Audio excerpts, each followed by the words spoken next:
Isang maulang umaga, may batang naglalaro sa isang palaruan. At marami siyang dalang masasarap na pagkain. At ang kanyang pangalan ay Mimi.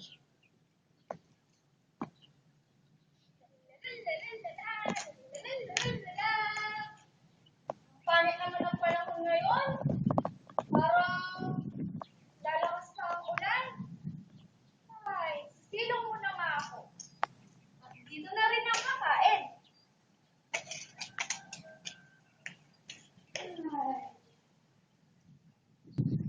Kakain muna ako habang wala pa yung mga kasama ko. Ano kaya pinatawag sa akin ni Mama?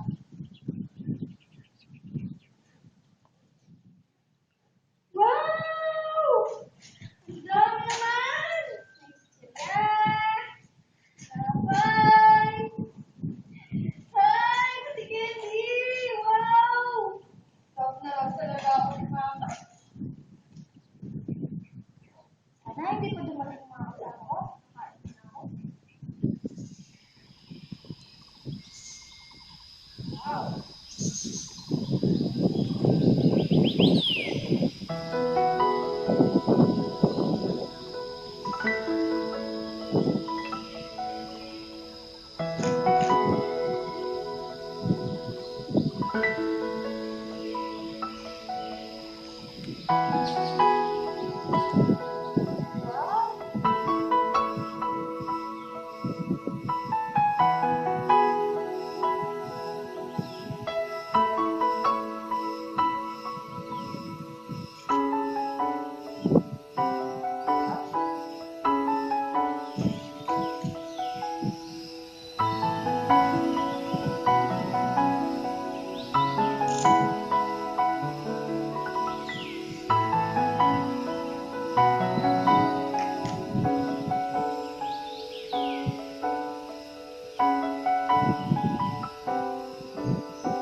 Habang kumakain si Mimi, biglang darating si Kenzie at si Apple.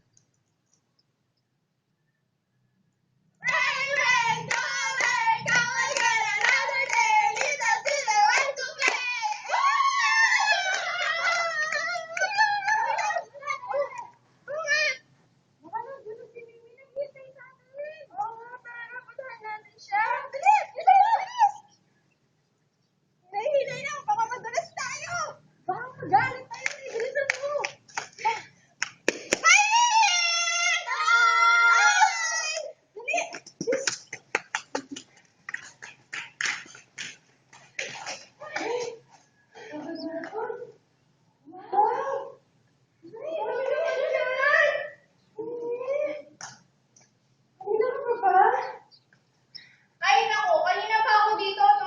Hindi ko kaya kayo. Bakit ngayon lang kayo? Umulan kasi lakas ng ulan. Pero bago yan, pengi naman ang baon mo. Ang dami naman eh. Oo nga, nagugutom na kami. Ayoko nga. Binili ko ng mama ko para sa akin. Hindi tayo sa inyo. Isa lang naman. Hindi na mo, isa lang. Sige na, ayoko. Ayoko. Eh, di ba? Nakalis na nga dito. Damot mo naman. Damot! Pagod lang tayo.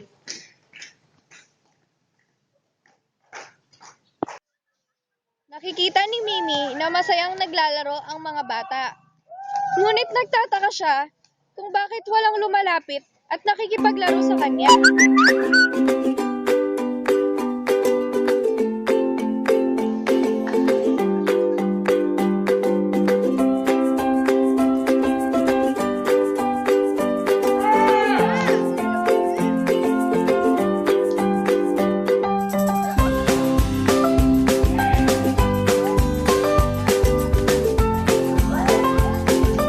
Itinago ni Mimi ang kanyang pagkain sa likuran ng upuan.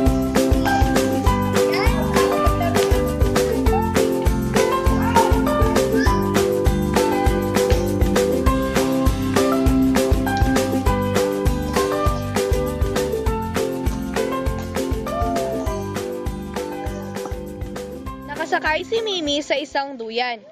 At biglang may lumapit sa kanya at ang kanyang pangalan ay Peachy.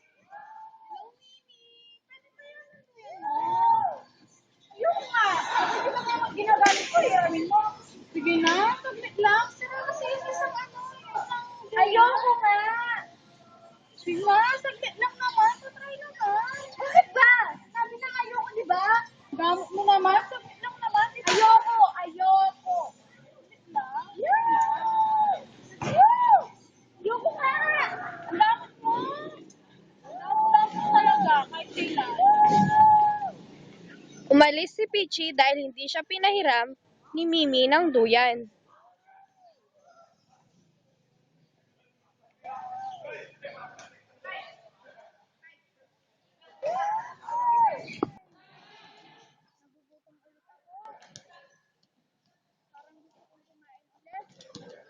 Alam ko na. May tira pa akong pagkain. Kakainin ko na lang yun. Bumalik si Mimi sa upuan kung saan niya iniwan ang kanyang pagkain.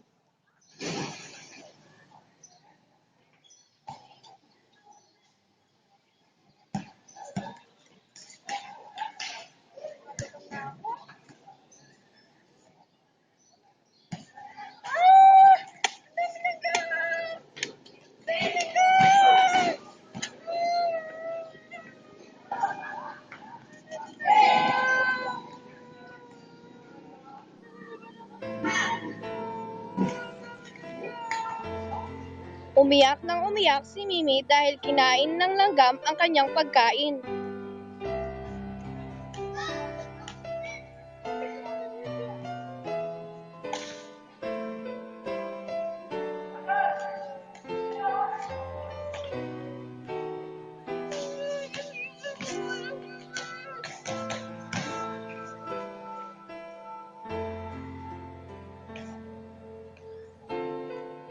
Nakita ni Kenzie, Apple, at Peachy na umiiyak si Mimi. Si Mimi, umiiyak. Tara, puntahan natin.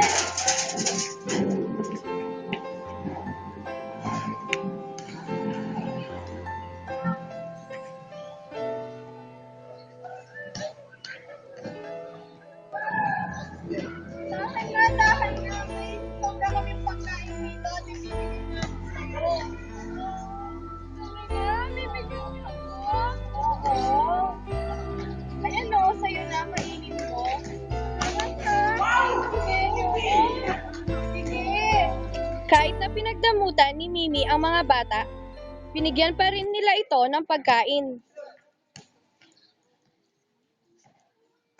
Sarap, no? Salamat ha. Salamat naman.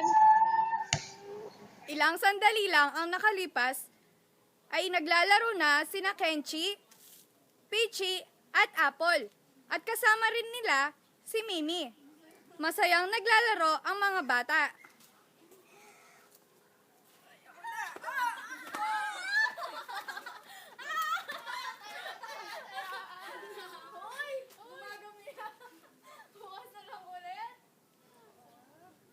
Uy, salamat ha. Kahit na pinagdamulan ko kayo, binigyan niyo pa rin ako ng pagkain. Okay lang yun. O, paano yan? Bukas na lang tayo ulit maglaro ha?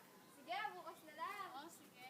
Bye! Kinabukasan, nang pumunta si Mimi sa palaruan, meron siyang dalang maraming pagkain.